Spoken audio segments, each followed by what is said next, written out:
me get back here. Okay, so let's get it going real quick. Boom, boom. Everybody's fine with share screens or not? Everybody's fine looking at the game over Skype. Luis, can you see us? Yes. Perfect. Okay, so boom. Knight comes out to c3, and I should play French Vinegar. Okay, so we'll flip the board. Okay, sorry about that. So flip the board and d takes e. So this is Rubinstein. Rubinstein, right? Rubinstein, I think. So knight takes, and here bishop d7. Anybody familiar with this idea? Nope. Bishop c6. Todd Andrews would probably know this one. You know this one, Luis? Yeah, I saw it long time ago. Alright, cool. So this is, oh man, you're like about last time I saw you, you were probably about like 5 out of 10 in terms of your hotness. Now you're probably about 7. That's good, and that's after you had 2 babies, huh?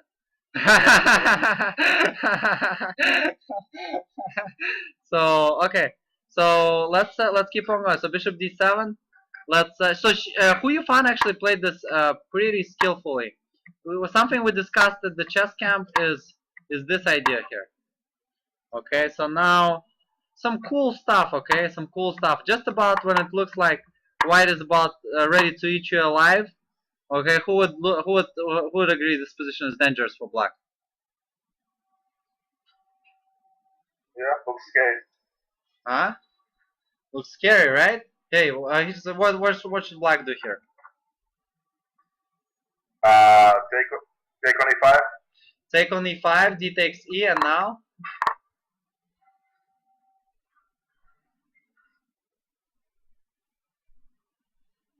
Who can tell what the move is? You guys feel free to speak up. Queen d5, boom! And this is totally taking away initiative from white. White is about to lose the pawn on e5, boom, knight e4. Okay, the idea of knight c5. So for example, rook e1, knight c5, now black is better. Okay, kind of like, you guys know who, Berlin? Everybody knows Berlin? Very popular nowadays. So played in world championship matches. Kind of becomes similar kind of idea. Hey, endgame might just be better for black whenever all the pieces are so well centralized. Okay, so so this was something we were discussing during our chess camp, and Hu Yifan played differently. Castle, and when I played knight f6, she played knight g3. I played bishop e7. So knight g3, knight is kind of picking up that modest position here. May jump to g5 eventually, but not a big deal. So I castle c. Let me see. So she plays c4 now. I'm concerned about d5 and knight coming to f5. There's no way I want to give up the f5 square. So I actually kind of believe this was played before. This is a really cool, a very subtle idea. And now I think what a lot of people who play Fort Knox would play something very passive like c6. Okay, so this is really gonna give you all the initiative to your opponent. At least a very low risk. White is gonna start centralizing, placing the rooks on the right squares. Not a terrible way to play, but really the way to try to get the initiative is to play c5. I'm sacrificing the pawn on b7, but meanwhile challenging the pawn on d4. Okay, so I think overall I held a pretty good strategy, but just wasn't quite as precise in this game. Once again, that was a 20-minute rapid game. So let me set up the position, how it went. Let me just remember this real quick. So basically, the gist of it is this meets with 95. I'm exchanging the bishop and doing pretty good. So bishop e3. I believe I took on d4, bishop 2, castle, rook d1. Let me see which rook went. I believe that was f rook. I might change my mind in a bit. So rook d1, queen c7, rook ac1, I believe. Then I played this move a5 here. I think that was a pretty strong, very subtle move here, a5. And this guy is commenting out there, say, hey, so what is black gonna do next? Well, what kind of stupid question is that? You know, basically, there's no question what is black gonna do. The question is what is white gonna do. You agree? Who cares what black is gonna do in this position, right? So it's what black is trying to do is survive in this game, okay? And once black survives, then basically this position is going to be what? Better for black. It could be at least equal. That's why this a5 is such a strong move. Whatever you're going to try to do with like bishop c5 or knight c5, what you're going to run into eventually is you're going to have to play a5 anyways. Okay, so let's say here, you know, this move. So you're going to deal with a5 with b4, so you may as well play a5. So let's go with, hold on. So I play a5. But here's the deal. Obviously, what I played is wasn't dream come true. So because here, Yifan plays a very cool move h3, okay, and that creates a little loft for her, and that's a good waiting move. Okay, so I play bishop c5, bishop c3, and here I'm starting calculating, looking at this. Once again, I only had 6 minutes, I believe, at this position. Yifan had probably more like 15 minutes or something. So she had quite a bit more time. So I'm looking at some knight h5 stuff, and here's the thing. So I want you guys to find this. I believe she was winning. Now, not all those guys knew what to do here. We'll see if you guys can find this. So bishop c5, including Yifan didn't see it either. I got to realize she's very much a positional player, not a tactical player. I think she missed some tactics, some more tactics later down the road. She picks kind of like Geary, you know, a very kind of good consistent player, but a little too robotic. Okay, a little too mechanical in their execution. So, and if you play like that, you can do well, but you know it only can get you so far. So here h3, and I played bishop b4 here. So I realized, hey, I'm gonna get hammered here with this bishops and on the king side. So my intention is pretty clear here. I think this is pretty easy stuff for me to figure out. I'm basically trying to get rid of that that bishop, right? You guys, everybody's on the same page. You don't wanna have that bishop looking at your king, right? Yeah. So that's what I'm trying to do at this point. So you guys, please familiarize yourself with the position, see what's going on here, and then think about White's prospects in the situation. How can White make things happen? You say she's winning here? I believe she's winning, yeah. Sammy, can you pull up the position online and see if this is the same exact position?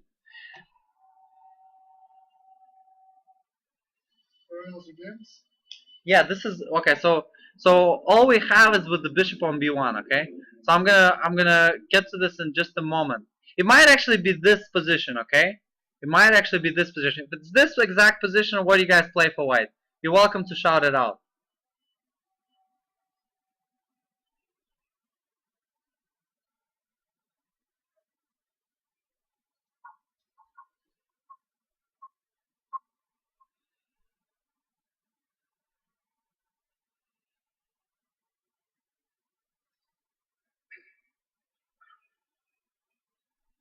Your last game? Yeah, my last game. Here's how this different. Okay, I played rook d8 first. Okay, now I remember. I played rook d8 first. She played bishop b1, and I played bishop b4. So we got this exact position. You guys got 3 minutes. Okay, take a look at this. This is the exact position we had during the game. Promise. This is not your last game. No, this is the position. No, this is not my last position. What's that? I want you guys to see the whole performance out there. Okay, so consider this and figure this out. Let me know in 3 minutes. I'll be back. Yifan, by the way, didn't see it, and she played b3 here. Okay, so later I basically got to enter this endgame and got to outplay her. Queen plus knight versus queen plus bishop is queen plus knight is a better combination. So I have, you know, basically I just outmaneuvered her. That was an excellent game I played later on. But you know, here I think I was in trouble. So I think you guys kind of know the direction. So please explore this, and then I want somebody to really volunteer and then to really show me the whole thing. Okay, so next about 5 to 7 moves. I wanted the whole solution. So I'll be back in just a couple of minutes.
Okay, who is ready?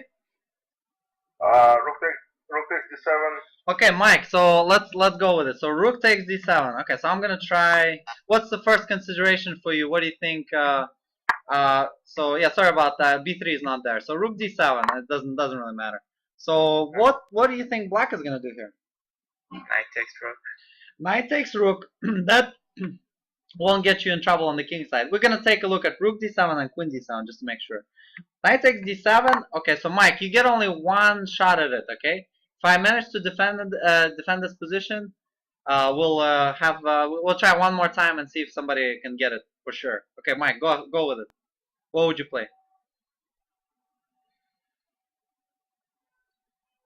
Uh, Take your time, by the way.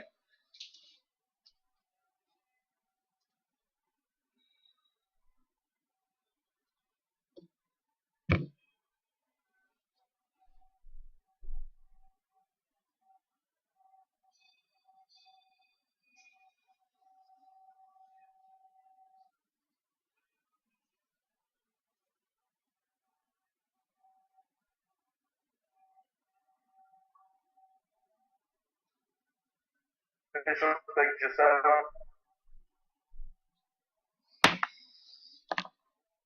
What's that? Oh, bishop g7. Okay, bishop g7. Okay, so I don't know which one works, to be honest. So we're just gonna check together, right? So the obvious candidate moves. You guys, Turner, would you throw those out there? Three of your top candidate moves that you would consider for white. Okay, tell me what those are, Turner. Speak up, please, so everybody can hear. Bishop takes h7. Bishop takes h7. What else? Bishop g7, right? And what else? 7, maybe knight h5. Knight h5. Okay. So let's go with bishop g7. King takes g7. Now what do we do, Mike?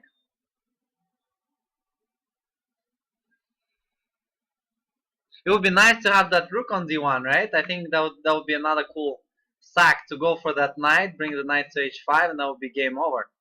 But we don't have that rook. Hey, how about this move right here? Huh? Sometimes like those kind of like small moves slip away, but this is really not. Yeah, how about rook d1? Maybe f5, right? And Black is probably going to be able to defend.